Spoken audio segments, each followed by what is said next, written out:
তাই বলবো আমার দয়াল নবীর আশেকান পাগল, নাম তার ওয়াইস করণী।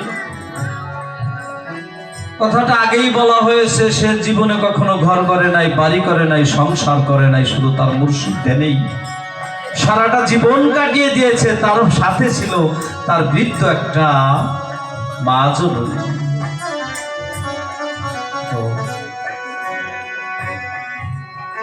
তার মা পৃথিবীর থেকে বিদায় নিয়ে চলে গেলেন, দয়াল নবী পৃথিবীর থেকে বিদায় নিয়ে চলে গেছেন, মা ফাতেমাও পৃথিবীর থেকে বিদায় নিয়ে চলে গেছেন। আমার দয়াল নবী গাদির খুমের ভিতরে ভাষণ দিয়েছিলেন, মান কুনতুম মাওলাহু ফাহাজা আলিউল মাওলা, আমি যার মাওলা আজ থেকে আলীও তার মাওলা। সেই জন্য ওয়াইজ করে নিয়ে এসে পরে হোসেন আলাইহিস সালামের কাছে দীক্ষা নিয়েছিলেন, কালেমা পাঠ করেছিলেন, এটা দলিল বলে। উনি বৃদ্ধ বয়স, কোথায় যাবে? আর আসলেন কোথায়? আসলেন সেই কুফা নগরে। কুফা নগরে এসে হুসাইন আলাইহিস সালামের কাছে থেকে কালেমা পাঠ করে ওই কুফার মরুভূমির জঙ্গলের ভিতরে একটা কুঁড়ো ঘর করে সেইখানে তার প্রভুর ধ্যানে মগ্ন থাকে। আপনারা জানেন ওই সময় মাওলা আলীর সাথে একটা যুদ্ধ হয়েছিল, নাম তার সিফফিনের যুদ্ধ। আর এই সিফফিনের যুদ্ধটাই হয়েছিল মাবিয়ার সাথে। মাওলা আলীর সৈন্যরা চলে যাচ্ছে যুদ্ধের ময়দানে, যুদ্ধের ময়দানে চলে যাচ্ছে সেই কুঁড়োঘরের পাশ দিয়ে। আর কুঁড়োঘর থেকে তাকিয়ে দেখে অনেকগুলো সৈন্য চলে যাচ্ছে যুদ্ধের ময়দানে। ওয়াজ করনি বয়সের ভারে চলতে পারে না, আস্তে আস্তে উঠতে উঠতে সেই পাহাড়ের উঁচু জায়গায় উঠে তাদের রাস্তার মাঝে দাঁড়িয়ে ডেকে ডেকে বলছে, ওগো তোমরা যুদ্ধ করতে যাচ্ছ, কোথায় যাচ্ছ, কার পক্ষে যুদ্ধ করবে? তারা বলল, তুমি জানো না আমরা যাচ্ছি মাবিয়ার বিপক্ষে যুদ্ধ করতে, আর মাওলা আলীর পক্ষে। আমরা মাওলা আলীর সৈন্য, আমরা মাওলা আলীর ভক্ত, আমরা মাওলা আলীর গোলাম, আমরা তার পক্ষে, আমার মুর্শিদের পক্ষে আমরা সেই মাবিয়ার বিপক্ষে যুদ্ধ করার জন্য যাত্রা করছি। ও তোমরা আমার বন্ধুর পক্ষে যুদ্ধ করবে, আমি ঘরে বসে থাকবো?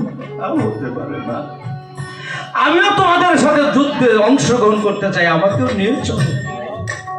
সৈন্যরা ডেকে ডেকে বলছে, ভাই রে তুমি কি জানো না দুইটা মানুষকে যুদ্ধে নেওয়া হয় না, একটা হলো নারীকে আর একটা বৃদ্ধ বয়স যাদের হয়ে যায় তাদেরকে যুদ্ধে নেওয়া হয় না। ওয়াজ করে দুই নয়নের পানি ছেড়ে দিয়ে সৈন্যদের ডেকে ডেকে বললো, ভাই আমি যুদ্ধ না করতেও পারলে সৈন্যরা যখন তোমাকে আঘাত করবে, বিপক্ষে কাফেররা যখন তোমাদেরকে আঘাত করবে, আমাকে তো ডাল হিসাবে ব্যবহার করতে পারবে। আরে তুমি ডাল হিসাবে আমাকে ব্যবহার করো, আমি মরলেও আমি যেন শান্তি পাবো, কেননা আমি আমার মুর্শিদের পক্ষে যুদ্ধ করেছি। অনেক রিকোয়েস্ট করাই বাজান, এই যে পাশে শিশু বাচ্চা, এসো কথা বলো না বাবা। অনেক রিকোয়েস্ট করার পরে ওয়াজ করণীকে যুদ্ধে নিয়ে গেছে। সেই যুদ্ধেও ওয়াজ করণীর ভূমিকা ছিল সেই যুবকের ন্যায়। কেন না জানেন, একজন অলির দেহে 40 জন যুবকের শক্তি আল্লাহ জমা রেখেছে। যখন সে যুদ্ধ করতে করতে মাবিয়াদের সৈন্যকে হত্যা করতে আছে, হঠাৎ করে মারওয়ান ডেকে ডেকে বলছে, ওই সৈন্যটাকে আগে কতল করো, তারপরে যুদ্ধে জয় হবে, নতুবা জয় করতে পারবে না।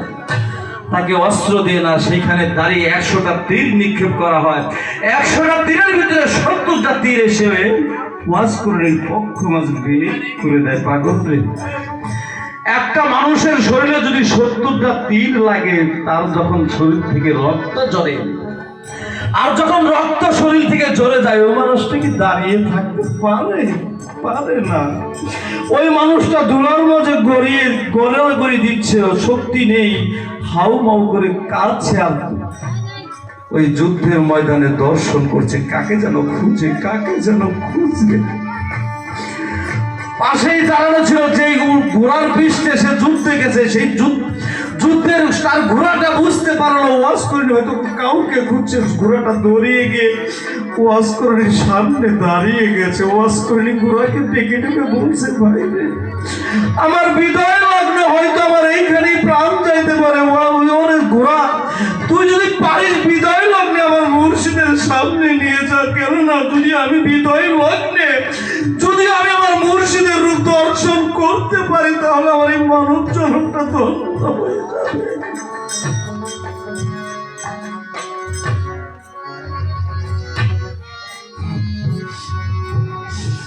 আমার জীবন